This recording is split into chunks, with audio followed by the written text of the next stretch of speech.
नमस्कार दोस्तों, मैं हूं महेश। स्वागत है आपका मेरे YouTube चैनल यम के मिस्टीरियस में। और आज मैं आपके सामने एक ऐसी डरावनी और सच्ची कहानी लेकर आया हूं जिसे सुनने के बाद शायद आपकी रूह तक कांप जाए। दरअसल ये कहानी ऐसे तीन दोस्तों के जो कि सेकंड ईयर में पढ़ाई करते हैं और अपने क्लास के बहुत अच्छे दोस्त हैं। और इनके नाम मैं आपको बता दूं, सुभाष, गणेश और अजय। और ये जो अजय है, इसको एक बड़ी बहन भी है जिसकी शादी हो चुकी है। और उस बड़ी बहन को एक छोटी बेटी है जो कि 2 साल की है। और उसकी बड़ी बहन का नाम सुनीता है और उसकी बेटी का जो नाम है ये रिंकू है। और ये अजय जो है अपनी भांजे से बहुत प्यार करता है क्योंकि वही सबसे उसकी लाडली है। अब एक दिन इसकी जो है भांजी है, इसका बर्थडे आ जाता है। अब ये अजय की जो बहन है ये अपने माँ के फोन करती है और मम्मी से कहती है, माँ कल रिंकू का बर्थडे है और आप सबको आना है घर पर। तब इसकी माँ कहती है कि नहीं बेटा, हमारा आना तो नहीं होगा, तुझे तो पता है कि तेरे पापा की तबीयत खराब रहती है और उनकी देखभाल करने के लिए भी यहाँ कोई नहीं है। इसलिए मैं एक काम करती हूँ कि अजय को भेज देती हूँ, वो आ जाएगा बर्थडे पर।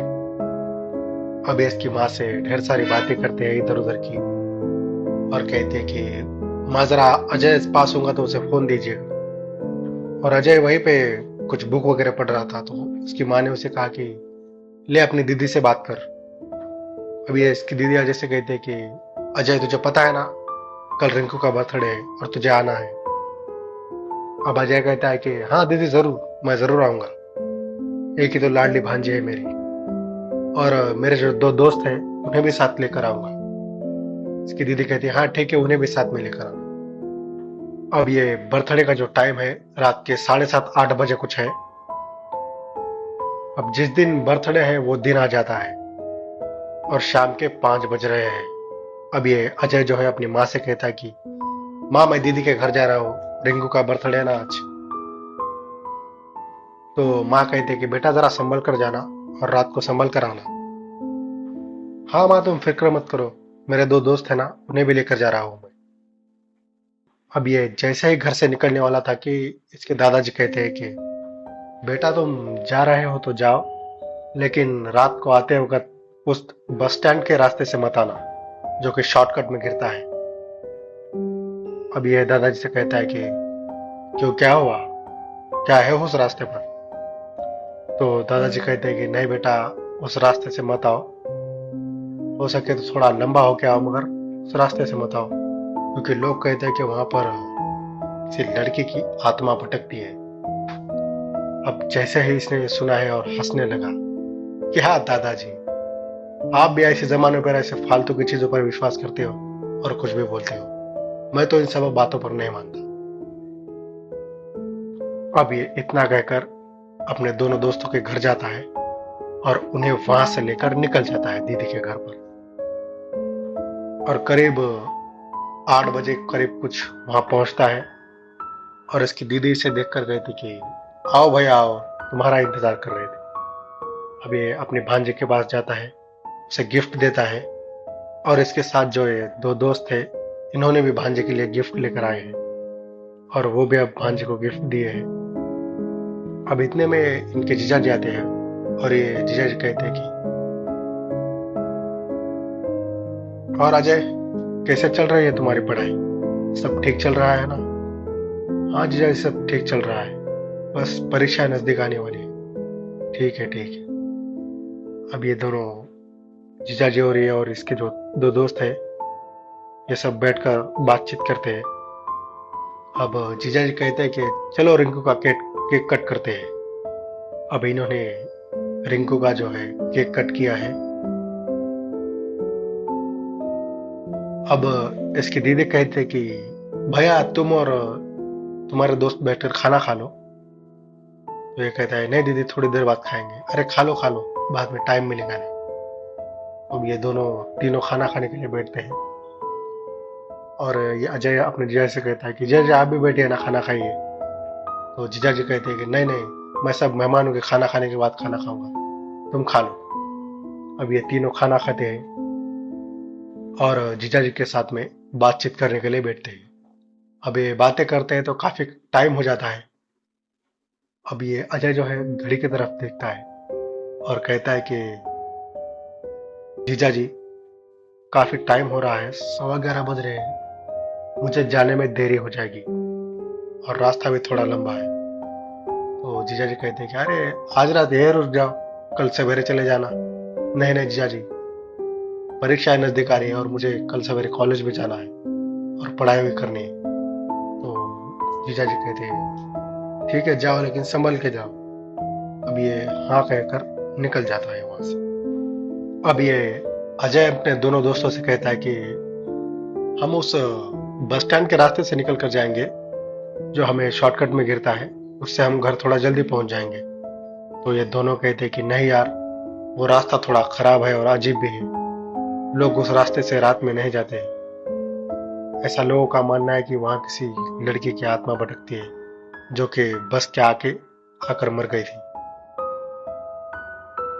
ये इन दोनों से कहता है कि तुम भी क्या फालतू की बातें कर रहे हो, ऐसा कुछ नहीं होता है और मैं सब ये अंधविश्वास में नहीं मानता। हम लोग उसी रास्ते से चलते हैं, घर जल्दी पहुंच जाएंगे। अब ये उसी रास्ते से निकल पड़ता है।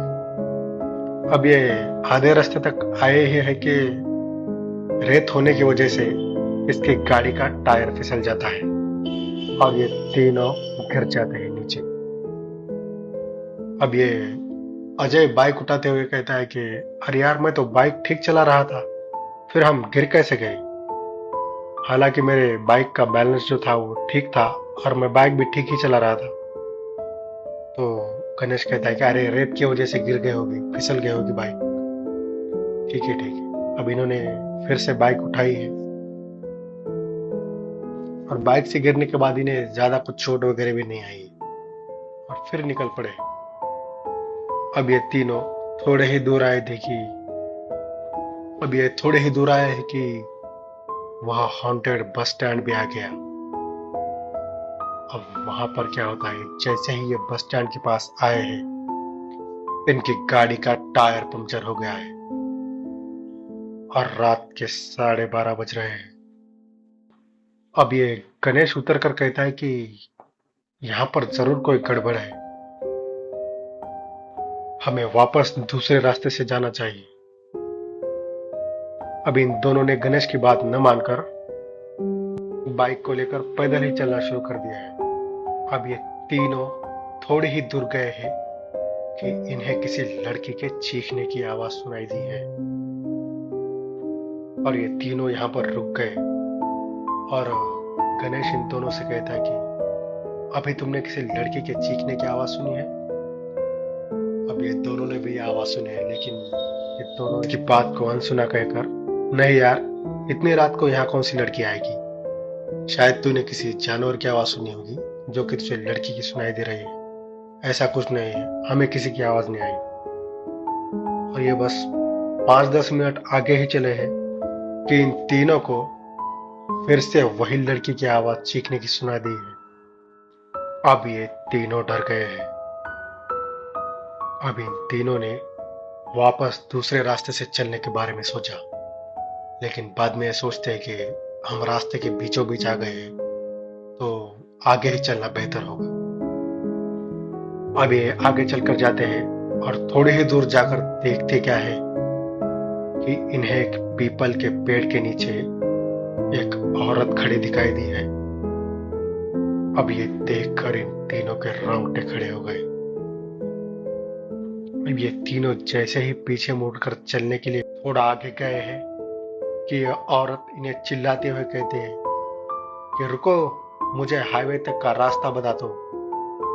अब ये तीनों ने यह सुनकर बहुत ही ज्यादा डर गए और डरते डरते उस औरत के पास जाकर कहते हैं कि इतनी रात को आप इस रास्ते में क्या कर रही है और अकेले ही निकल पड़ी है? तो उस औरत ने इनसे कहा कि मैं पड़ोस के गांव की रहने वाली हूँ और मेरे पास पैसे नहीं थे तो मैं पैदल ही निकल पड़ी। हाईवे के उस पार मेरा गांव है। अब इन्होंने उस औरत की बात पर विश्वास कर लिया और आगे निकल पड़े। रास्ते में जो औरत है इनसे सारी बातें पूछने लगी